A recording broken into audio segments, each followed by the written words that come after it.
त्यांच्या पक्षाचा एक आमदार सावकारे म्हणतो की अशा घटना घडतच असतात.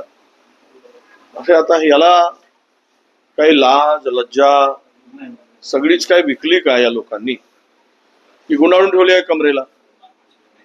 थोडी तरी ठेवा.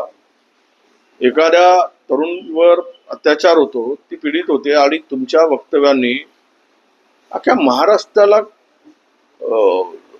या सगळ्या ह्याच्यामुळं मान शर्मेने घालवलं, शर्मेने मान खाली घालावी लागते.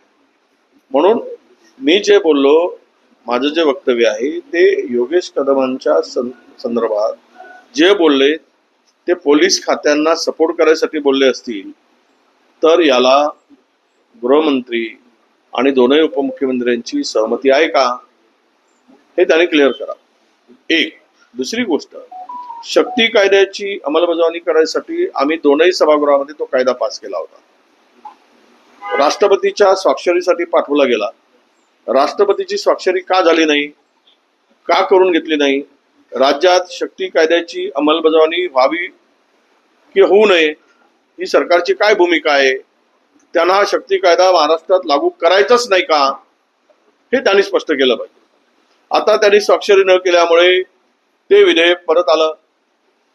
त्यांनी लहान ज्युडिशरीने त्यांना सांगितलं की हे विधेयक आता आम्हाला लागू करता येणार नाही, ते विड्रॉ करावं लागेल, मागे घ्यावं लागेल. उद्याच्या कॅबिनेट पुढे येईल, ते कॅबिनेट पुढे आणून ते विधेयक मागे घेतल्या जाईल. मग सरकार नव्यानं ते विधेयक आणणार आहे का?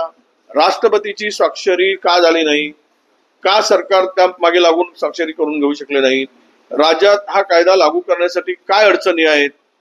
कारण सत्ताधारी लोक त्यामध्ये जास्त सहभागी होत आहेत. हा कायदा लागू झाला तर आमच्याच लोकांवर अधिक अडचण होईल आमच्या लोकांची, असं सरकारचं म्हणणं आहे का? हे सगळी परिस्थिती पाहताना आता नव्यानं विधेयक आणणार की कायदाच करायचा नाही राज्यामध्ये आणि महिलांवरील अत्याचार वाढत राहू द्या, ते वाढत गेले पाहिजेत. खुलेआम तरुणींची महिलांची इब्रत लुटली तरी यांना काही देणे घेणं नाही, अशा प्रकारची या सरकारची भूमिका आहे का हे स्पष्ट करण्याची आवश्यकता आहे. पण सरकारला आमचं म्हणणं आहे, हे विधेयक तुम्ही मागे घेऊ नका.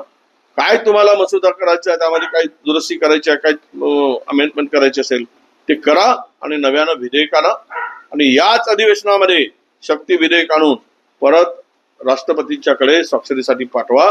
राज्याची इज्जत आता शिल्लक राहिलेली नाही.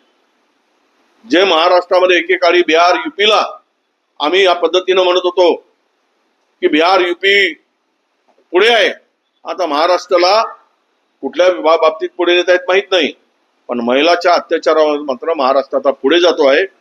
हे महाराष्ट्राला शोभनीय नाही.